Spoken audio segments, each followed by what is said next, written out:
Sorry, that was my impersonation of Baroness Warsi, the Conservative MP. She's the first Muslim woman in the cabinet. When I first saw her, I was actually quite impressed. I was like, "This is good. It's always good to have a woman in the cabinet. You know, we've got an Asian in the cabinet, so there's a bit more representation, a bit more democracy." I was impressed with her. I liked her. That is until she opened her mouth. 2 days ago, she raised the issue of Islamophobia in this country and how it's passed a dinner table test, as in it's become acceptable. She did this on Thursday for a reason, because in the evening there's a TV show called Question Time, in which members of the audience ask politicians and relevant figures questions that are, important, and nobody raised this issue whatsoever. So she was completely ignored, and that basically indicates to me is that the public are not buying this anymore. We know you're crying wolf, you're talking about a problem that doesn't exist, and we're basically sick and tired of it. There is no problem of Islamophobia in this country. You're making it up. And basically you've proven that you're not actually that intelligent, and the way I see it now is you're just a political pawn for the Conservative Party.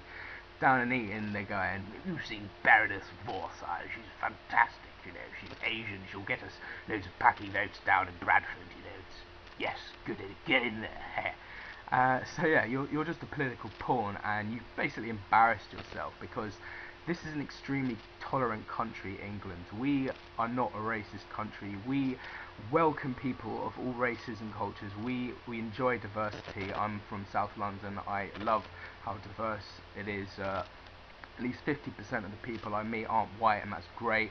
When I was at university in Plymouth, it was 99% white, and let's be honest, us white people are pretty damn boring. And I just think she's crying wolf here. We give Muslims a lot.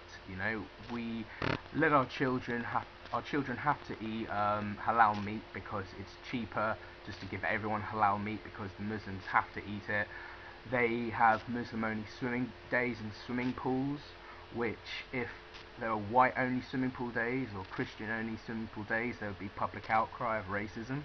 Yet when the Muslims do it, it's okay, because it's a part of their religion to be racist. Basically, they don't want to bathe with us dirty kuffars. I actually don't particularly have a problem with that. Honestly, I think what's the big deal? Like, one day of the week, Muslims get to just have a bit of fun with each other. Maybe some women will get outside for once, maybe take their burqas off for a change. So I'm kind of for it, really. And I just want to talk about the issue as well, because what she's basically saying is anybody who has a problem with Islam is a racist, and I take big offence at that. I really do not like being called a racist, because I have a problem with the religion and not the person. It's literally all that is. Racism is an irrational fear or hatred of somebody because of their skin colour, and it's got nothing to do with skin colour. Culture, possibly, maybe there are hints of xenophobia, but xenophobia, it's irrational, but it's understandable sometimes. It's just, you're just crazy, basically. I really hate the fact that you're calling people racist because they have a problem with Islam. As soon as you opened your mouth about and talked about religion, I started disliking you. Before I heard you talk about religion, I liked you. I was impressed. I thought this is great. A Muslim in a good power position, that's a good thing. I was happy to see that. Maybe it will be encouraging for diversity. Maybe some white people will see a Muslim in the cabinet and think, oh, okay, that's good. But now they see a Muslim in the cabinet talking about Islamophobia, and people are not listening. And I just wish you'd shut the fuck up and get on with your job.